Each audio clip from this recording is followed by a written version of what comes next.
ناظرین، ریختہ فاؤنڈیشن کے آج ہمارے مہمان ہیں جناب جاوید دانش.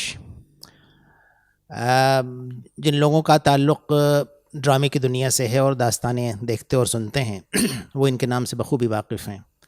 بہت بنیادی تعارف کرانا چاہتا ہوں، وہ یہ کہ اولین زمانے سے جب سے شعر و ادب سے ان کا شغف ہوا اور طالب علمی کا دور شروع ہوا علی گڑھ میں، جہاں تک مجھے معلوم ہے اس زمانے سے ہی ڈرامے سے ان کی دلچسپی ہوئی. اور اس کے بعد فی زمانہ جب چلن بڑھا داستان گوئی کا، تو داستان گوئی کی طرف بھی آپ نے رجوع کیا. جناب جاوید دانش کینیڈا میں تشریف رکھتے ہیں، اور یہی وجہ ہے شاید کہ ہجرتوں کی کہانی آپ نے بہت عمدہ طور پہ اپنے ایک داستان میں رقم کی ہے اور لوگوں کو سنائی ہے بہت سارے شہروں میں ہندوستان کے اور اس کے باہر. ہمارے ساتھ موجود ہیں، ہم چند باتیں ان سے کرتے ہیں اور ان سے معلوم کرتے ہیں کہ یہ سفر ان کا کہاں اور کیسے شروع ہوا، تاکہ آپ کو یہ سمجھ میں آئے، تاکہ جب آپ ان کے دوسرے ڈرامے دیکھ سکیں یا جب آپ کو ان کے داستانوں کے سننے کا موقع ہو تو آپ کو یہ اندازہ ہو سکے کہ آج جو ان کی گفتگو ہے اس کے حوالے سے اور اس کے پیش نظر آپ کس طرح ان کے ڈراموں کو پرکھتے ہیں اور ان کے داستانوں کو سنتے ہیں. جاوید دانش صاحب، آپ کا استقبال ہے ریختہ فاؤنڈیشن میں. آداب انیس بھائی، بہت بہت شکریہ کہ اس بھاگ دوڑ کے اس میں آپ نے وقت نکالا اور مجھے بلایا. ہماری خوش بختی ہے. میں چند باتیں کرنے چاہتا ہوں آپ سے. آپ کی شہرت بین الاقوامی شہرت ہے. ابھی حال میں آپ کو غالب انسٹیٹیوٹ نے ایک انعام سے بھی نوازا ہے آپ کی خدمتوں کے لیے ڈرامے اور داستان کی دنیا میں. ایک بہت بنیادی سوال ہے جو ہمارے ذہن میں ابھرتا ہے اور آپ کے تمام قارئین اور ناظرین کے ذہن میں آتا ہے، وہ یہ، اور وہ جو ہمیں معلوم بھی ہونے چاہیے تاکہ آپ کے کام کو لوگ دیکھ کے اور اسے ریلیٹ کر کے اور اس سے محظوظ ہو سکیں. وہ یہ بتائیں کہ ڈرامے کی جانب آپ کی دلچسپی کب، کیسے اور کہاں شروع ہوئی؟ ڈرامہ والدین ہمارے یو پی کے، لکھنؤ کے، مگر والد کی پوسٹنگ کلکتے میں تھی جب میری پیدائش کلکتے میں ہوئی. تو بچپن جو تھا تو کلکتے نے مجھے ڈرامہ دیا، اور میری خوش قسمتی تھی کہ ڈرامے سے دلچسپی بڑھی. تو اسکول لائف سے ہی ڈرامہ کرنا شروع کیا، اور بہت ہی اب جو دوست جانتے ہیں یا سنتے ہیں انہیں حیرت ہوتی ہے کہ کریئر میں نے ڈرامے کا ایک کمیڈین کے طور پہ سٹارٹ کیا. I was a very popular comedian. جی ہاں، مگر پھر زندگی میں حالات ایسے آتے ہیں، کچھ چیزیں ایسی ہوئیں جس کی وجہ سے پھر اچانک بالکل سیریس ہو گیا میں، اور ایکٹنگ چھوڑ کر پھر لکھنے کی طرف. کیونکہ جب ویسٹ آیا، ٹورانٹو آنے کے بعد ہم دیکھا کہ تھیٹر کی ایکٹیویٹی، اردو ڈرامے کی ایکٹیویٹی زیرو تھی، کوئی نہیں، دور دور تک کوئی کرنے والا لکھنے والا کوئی نہیں تھا. تو I took it as a challenge. اور مہجری ادب جو ہے ہمارا، آپ کو پتہ ہے اس میں غزلیں اور افسانے اور ناول بہت، مگر ڈرامے کی کوئی کتاب نہیں تھی. تو ارلی ایٹیز کا زمانہ تھا، 81-80 میں گیا وہاں، اور ہم نے لکھنے پہ پھر خود کو وقف کر دیا. 12 کتابیں آئیں، اور اس طرح سے ڈرامہ لکھنا اور ڈائریکٹ کرنا.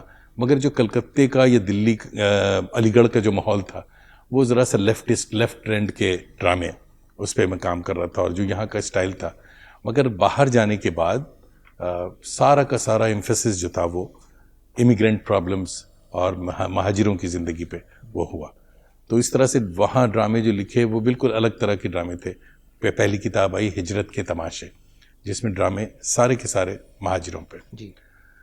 محمد حسن صاحب نے اس پر ایک سرٹیفکیٹ دے دیا کہ صاحب یہ پہلی بار اردو میں مہاجروں پہ کسی نے ڈرامہ لکھا ہے. تو تارکین وطن پہ اس سے پہلے ڈرامے نہیں تھے. تو ڈرامے کا سلسلہ چلا. اب جو آپ یہ دیکھ رہے ہیں داستان کی جو آج کل بات ہو رہی ہے، میں ورلڈ ٹور پہ ایک طرح سے نکلا ہوا ہوں. مڈل ایسٹ پورا کور کیا ہے اور انڈیا کے بہت سے شہروں میں بلایا گیا.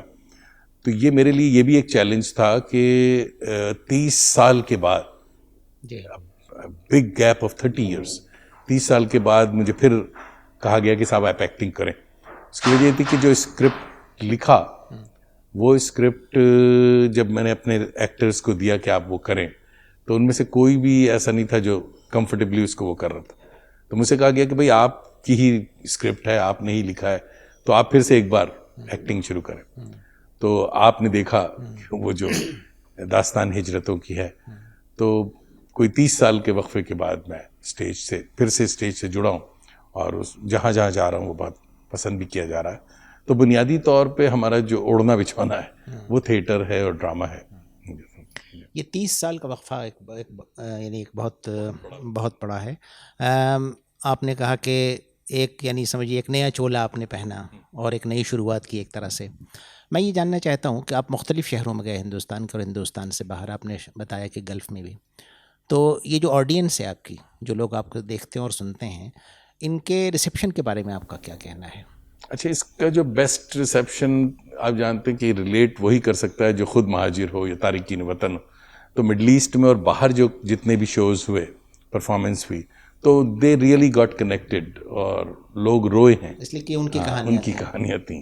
اور یہ جو داستان ہجرتوں کی میں نے لکھی اور جو کر رہے ہیں آج کل، تو اس میں داستان تو وہی ہے، اس کا فارمیٹ پرانا ہے، ٹریڈیشنل، کاسٹیوم بھی پرانا ہے، مگر جب معاملہ ٹیل کا آتا ہے، کہانی کا آتا ہے، وہ کہانی ہجرتوں کی ہے. اور اس میں کیونکہ میں تھیٹر سے میرا تعلق ہے، تو اس کو تھوڑا سا امپرووائز میں نے یہ کیا ہے کہ اس میں 4-5 کیریکٹرز ہیں. تو وہ 4-5 کیریکٹرز 4 ڈفرینٹ لہجے میں اپنی بولی ٹھولی میں بات کر رہے ہیں، تو جس کی وجہ سے عوام کو وہ پسند ہے. ایک تو معاملہ ہے ہجرتوں کا، جس پہ آپ کی یہ داستان ہے، بہت پاپولر ہے. ہجرت کے علاوہ اور کون سے ایسے موضوعات ہیں جن میں آپ کو دلچسپی ہے؟ دیکھیے، جب میں یہاں تھا تو بڑا لمیٹڈ وہ تھا کینوس، اور جب باہر گیا تو سب سے پہلی بات یہ ہوئی کہ مائی پین واز فری، کہ بھائی آپ اب آزاد ملک میں ہیں، جو چاہے لکھ سکتے ہیں.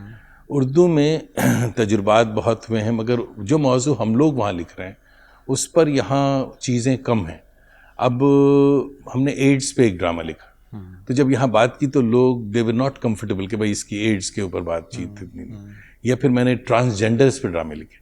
ٹرانسجینڈر پہ ڈرامے بات کرنے والے نئی کتاب جو آئی ہے 40 بابا ایک چور، اس میں ٹرانسجینڈر پہ ڈرامہ ہے، ایڈز پہ ڈرامہ ہے، اس میں مرسی کلنگ کے اوپر ڈرامہ ہے، اس میں آٹزم پہ ڈرامہ ہے. یہ موضوعات جو ہیں نئے موضوعات ہیں، بالکل نئے موضوعات ہیں، اور یہ باہر کی دین ہے، کیونکہ ہم دیکھ بھی رہے ہیں اسے اور ہم اسے فریلی کر سکتے ہیں کہ کوئی ایسا نہیں ہے کہ جس کو وہ ہو کہ کوئی جھجک نہیں ہے، کچھ نہیں ہے، اور لوگ اس کو اپریشیٹ کر رہے ہیں، پسند کر رہے ہیں. یہاں تک کہ کچھ ڈرامے ہمارے ہیں جو کہ اسکولوں میں اور یونیورسٹی کے اس میں سولو پلیز ہمارے کچھ ایسے ہیں کہ سائیکالوجی، ٹرینٹ یونیورسٹی ہے، وہاں کی سائیکالوجی کے سیکشن میں انہوں نے اس کو ایکسیپٹ کیا ہے، ان کے اس میں یوز ہو رہا ہے.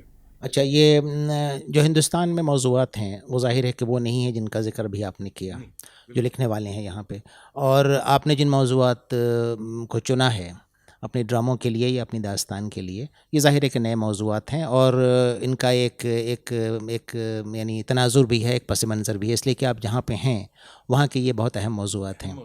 تو محجری ادب کا ذکر آپ نے کیا. محجری ادب، اور ظاہر ہے کہ اردو کی نئی بستیاں جس کا ذکر اکثر ہوتا ہے اردو حلقوں میں، وہ دنیا کے مختلف حصوں میں آباد ہیں آج کل. اور آپ نے خود بتایا کہ شعر کی محفلیں ہوا کرتی تھیں لیکن ڈرامے کا کہیں کوئی ذکر نہیں تھا. تو اب کی صورتحال جو ہے، جب سے آپ نے کام کرنا شروع کیا، تو آپ کو کیا لگتا ہے کہ اردو کی جو نئی بستیاں ہیں ان میں ڈرامے کے لیے کوئی اسپیس قائم ہو سکی یا نہیں ہو سکی؟ ڈرامے کی اسپیس کا معاملہ یہ ہے کہ 10 سال میں نے پہلے لگ کر لکھا یہ سارا کچھ چیزیں رقم کی کہ بھئی نئے تجربات جو تھے اس کو وہ کیا، اور پھر ایک گروپ ہم نے بنایا وہاں، رنگ منچ کینیڈا کے نام سے. اور اس میں ہماری پالیسی یہ ہے کہ انکلوژن کے سبوں کو لے کر کے، تو اردو والے اکثر الگ تھلگ کام کرتے ہیں، مگر وہاں ہم کیونکہ جتنے انڈین، پاکستانی، بنگلہ دیشی ہیں، ہم سب ایک ہی برادری کے سارے مہاجر ہیں. تو ہم نے پھر یہ کیا کہ صاحب رنگ منچ کینیڈا کے تحت ہندوستانی ڈرامہ فیسٹیول شروع کیا وہاں، جو کہ اینول ایک ایونٹ ہے جس میں اردو نہیں، اردو کے ساتھ ساتھ انڈین جتنی بھی زبانیں. جی، میں یہی پوچھنا چاہ رہا تھا، یہ بہت اہم سوال ہے.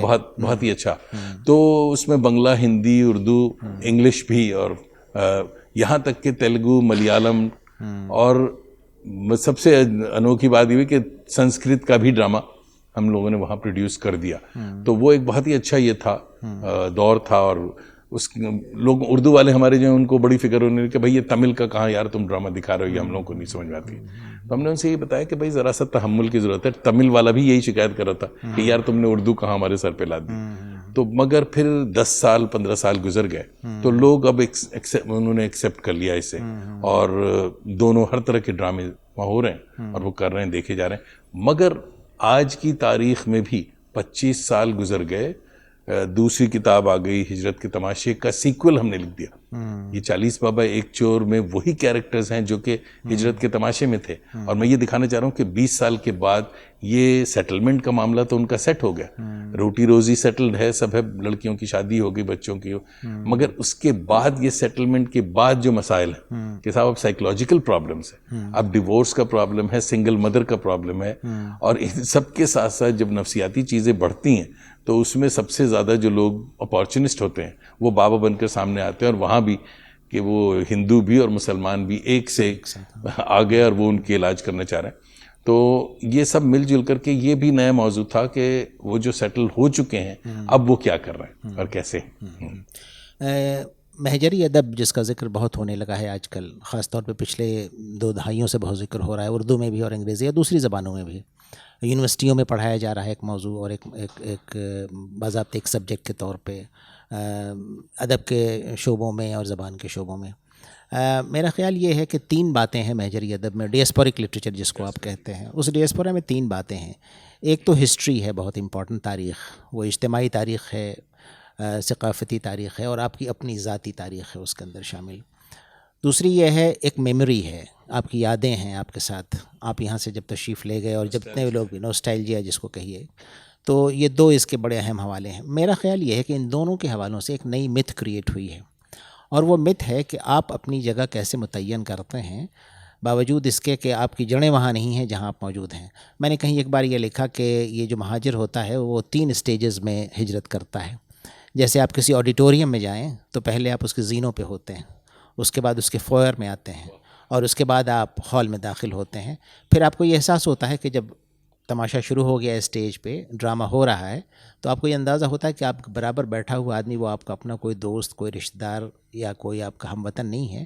تو آپ تھوڑی دیر کے لیے شاید اس کی طرف دیکھتے ہیں اور بیگانگی کا احساس ہوتا ہے, لیکن بہرحال آپ گھل مل جاتے ہیں. تو یہ مختلف اس کی سطحیں ہیں ڈیاسپورا کی.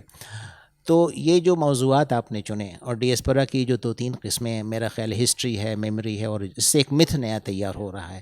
تو آپ کا کیا خیال ہے کہ یہ ادب جو ہے جس میں کم لکھا گیا ہے شاید ابھی اردو میں, انگریزی میں تو بہت لکھا گیا ہے, اور ڈرامے بھی بہت لکھے گئے ہیں انگریزی میں, تو آپ کا کیا خیال ہے کہ ان آرٹ فارمز کے ذریعے اور اشعار کے ذریعے اور کہانیوں کے ذریعے جو اب لکھی جا رہی ہیں, خاص طور پہ ہندوستان کے اور پاکستان کے لکھنے والے بطور خاص میرا خیال ہے, جس طرح کا ادب یعنی وہ خلق کر رہے ہیں, تو آپ کیا سمجھتے ہیں کہ اردو ادب کی تاریخ میں یا اردو ڈرامے کی تاریخ میں یا افسانے کی تاریخ میں یہ نئے باب ہوں گے؟ کیا خیال ہے آپ؟ بالکل نئے باب ہیں, کیونکہ ہم نے جو آپ کو بتایا بھی کہ یہ جو ایکسپیرینسز ہماری تھی, جو تجربہ تھا کہ کھلی سوسائٹی ہے, اور وہ جو اس میں ٹرانسجینڈر ہے اگر ہے تو اس کی وہی عزت ہے جو کہ ایک عام شہری کی ہے, جو کہ یہاں ابھی بھی آئی ڈونٹ تھنک کہ 150 سالوں میں بھی وہ بات ہوگی. گورنمنٹ نے بل تو پاس کر دیا کہ صاحب وہ بھی آپ کی طرح ہیں, مگر ان جنرل وہ بات نہیں, وہ باتیں وہاں ہیں. اس لیے رائٹر جو ہے, جو ایکٹر ہے, سارے لوگ جو ہیں, تو they are free to think and they are free to act. تو اس لیے وہ جو ماحول وہاں بنا ہے اور وہ جو چیزیں ہم لکھ رہے ہیں, وہ چیزیں یہاں کا کوئی استاد نہیں لکھ سکتا, یہاں کا کوئی رائٹر. جب تک, میں تو مذاق میں کہتا ہوں کہ جب تک اس نے $2 پر آور کی انلیگل جاب نہ کی ہو, اور ہر وقت سر پہ تلوار لٹکی ہوئی کہ پتہ نہیں کب ریڈ ہو اور کب پکڑے جائیں اور ڈیپورٹ کیے جائیں, تو وہ اس فیز سے نکلنے کا بھی ایک بہت بڑا تجربہ ہوتا ہے. اس چکی میں پس کر کے جب ہم باہر آتے ہیں تو اس کے بعد جو چاہے وہ نظم کہیں یا ڈرامہ لکھیں, تو ظاہر ہے کہ وہ چیز بالکل دوسری ہوگی. آپ نے جو ڈرامے لکھے ہیں یا جو داستانیں آپ سناتے آ رہے ہیں مختلف جگہوں پہ, اس میں نظمیں ہیں, تو وہ نظمیں آپ نے مختلف سورسز سے جمع کی ہیں اور کچھ خود لکھی ہیں, تو ضرورت کے حساب سے لکھی ہیں آپ نے وہ چیزیں. تو اس کے یہ پتہ چلا, یہ معلوم ہوا کہ آپ کے اندر ایک شاعر بھی موجود ہے. تو باضابطے طور پہ آپ نے جتنی کتابوں کا ذکر کیا, کافی ساری کتابیں, اپنے ترجمے بھی ہیں, آپ کے ڈرامے بھی لکھے ہیں. شعر کی طرف توجہ کے بارے میں کیا کہتے ہیں؟ شعر کا یہ تھا کہ صاحب کیونکہ یو پی کا ماحول تھا اور گھر کا ماحول, والد صاحب بھی شاعری کرتے تھے اور لکھتے بھی تھے, تو وہ چیزیں تو جراثیم ساری موجود ہیں. مگر کیونکہ ہمارا ایک استاد, مجھے ایسا تھیٹر والا بنگالی استاد تھا ہمارا, اس نے بہت ہی سختی سے یہ کہہ دیا تھا کہ تمہیں چننا ہوگا کہ آپ سنگر بننا. میں اس زمانے میں گانا گاتا تھا اسٹیج پہ ایز اے سنگر اور کمیڈین. میں نے بتایا کہ شروعات اس سے ہوئی تھی, مگر ان کا یہ تھا کہ نہیں, تھیٹر میں تم سنجیدگی سے وہ کرو. اردو میں گانے والے اور اردو میں اس طرح کے پروگرام پرفارم کرنے والے بہت ہیں, تھیٹر والا کوئی نہیں. میدان تھیٹر کا خالی ہے, اس پہ کام کرو اور تمہیں اس میں کامیابی ہوگی. اور ان کی دعائیں ہیں میرے ساتھ کہ باقی آج دیکھتے دیکھتے 25-30 سال گزر گئے اور آج بھی صاحب دوسری کوئی کتاب نہیں آئی مہجری ادب میں, ڈرامے کی کتاب نہیں. آپ کو اگر پتہ ہو تو, میری علم میں نہیں. تو اس حوالے سے تو وہ بالکل صحیح ان کا مشورہ تھا, تو اسی پہ لگا ہوا. اچھا, آپ نے جو یہ کام شروع کیا تو آپ نے پہلے تنہا تھے, اکیلے آپ نے یہ کام شروع کیا, اس کے بعد ڈرامے جو لکھے اس میں ظاہر ہے کہ آپ کو ایکٹرس کی ضرورت پڑی, تو کیا کوئی منڈلی آپ نے اس طرح کی بنائی ہے؟ ہاں, میں نے شاید بتایا کہ رنگ منچ کینیڈا رنگ منچ گروپ ہے. تو رنگ منچ ایک یعنی فعال انسٹیٹیوشن ہے, نان پروفٹ رجسٹرڈ آرگنائزیشن ہے جس کے تحت ہمارے یہاں سارے ایکٹر اور ایکٹریسز تو ہیں. کینیڈا میں آپ شوز کرتے ہیں؟ جی ہاں. اور کینیڈا کے باہر؟ کینیڈا کے باہر یو ایس کمپٹیشن جا رہے ہیں, فیسٹیولز میں ہم لوگ جاتے ہیں. Excuse me. بڑے مزے کی بات آپ کو بتاؤں کہ میں یہ بتاتا ہوں کہ صاحب آج سے 30-35 سال پہلے میں ہندوستان سے جب گیا تو گلاب کا ایک سوکھا سا پودا اسمگل کر کے لے گیا اور اسے وہاں برف میں نے لگایا. لوگ ہنستے تھے کہ صاحب یہاں کہاں یہ ہوگا, اور موسم نہیں ہے, ماحول نہیں ہے. مگر 35 سال گزرنے کے بعد یہ ہے کہ وہ درخت جو ہے تناور درخت ہو چکا ہے. 30 سال پہلے میں امپورٹ کیا کرتا تھا کتابیں اور یہ چیزیں ساری. آج آئی ایم پراؤڈ ٹو سے کہ میں انڈین ہیریٹیج اور اردو لٹریچر کینیڈا سے ایکسپورٹ کر رہا ہوں کہ ساری دنیا میں پرفارمنس کے لیے اگر مجھے بلایا جا رہا ہے تو دیر از سم تھنگ کہ کچھ تو ہوا ہے وہاں جو آج پبلک کے نوٹس میں ہے اور وہ کر رہے ہیں. جی. میرا آخری سوال یہ ہے کہ جس طرح کا ماحول آپ نے پیدا کیا کینیڈا میں, اس کے حوالے سے اگر ہم بات کریں تو آپ کو کیسا لگتا ہے مستقبل کیا ہے؟ یعنی نہ صرف یہ کہ آپ کے ڈراموں کا بلکہ پورے آرٹ فارمز کا, یورپ میں اور دوسرے ممالک میں, کینیڈا جہاں آپ پچھلے 3 دہائیوں سے بھی زیادہ سے آپ وہاں کام کر رہے ہیں اور ایک طرح سے بس گئے ہیں آپ وہاں, تو کس طرح کا فیوچر ہے, کس طرح کا مستقبل ہے ڈراموں کے لیے, اردو ادب کے لیے, اردو بولنے والوں کے لیے, یا ان لوگوں کے لیے جو ادب اور آرٹ اور کلچر سے دلچسپی رکھتے ہیں؟ آپ کے ڈراموں کا کیا فیوچر ہوگا؟ خود اپنے بارے میں آپ کون سا تصور رکھتے ہیں کہ کہاں پہنچنا چاہتے ہیں اس کے بعد؟ میں یہ سمجھتا ہوں کہ کیونکہ تھیٹر ایک بہت ہی, اور میں صرف اردو کے حوالے سے نہیں, مزے کی بات یہ ہوتی ہے کہ میں کسی بھی یونیورسٹی میں جاتا ہوں, یہاں بھی حیدرآباد یونیورسٹی میں پرسوں تھا پرفارمنس کی, تو بات چیت ڈرامہ تو اردو میں ہو رہا ہے, یہ داستان گوئی اردو میں ہوئی, مگر اس کے بعد کی ڈسکشن جو ہے وہ ہم انگلش میں کر رہے ہیں. تو اس سے یہ ہوتا ہے کہ جو جنرل ماس ہے, جو اسٹوڈنٹ سارے لوگ جو ہیں, صرف اردو والے نہیں, سبوں کو بڑی حیرت ہوتی ہے اچھا صاحب اردو میں اتنا کام ہو رہا, اور تو ہمیں اپنے آپ کو پھیلانے کی ضرورت.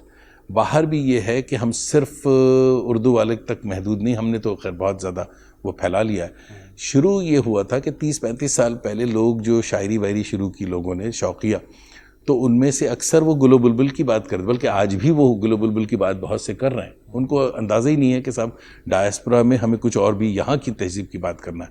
مگر ایک اچھی خاصی تعداد ہے جو سنجیدگی سے ادب یہ کر رہا ہے. اور ہندوستان کے بعد یہ دبستان لکھنؤ اور دلی اور لاہور کے بعد لندن بنا تھا, مگر لندن کے بعد اب یہ ٹورانٹو جو ہے, دبستان ٹورانٹو خاصا یہ بہت کام کر رہا ہے. جی ہاں, کہ دبستان ٹورانٹو میں صرف مشاعرے اور یہ سب نہیں ہو رہے ہیں, اس طرح سیمینارز بھی ہو رہے ہیں, اور اس طرح اور نثر پہ کام ہو رہا ہے.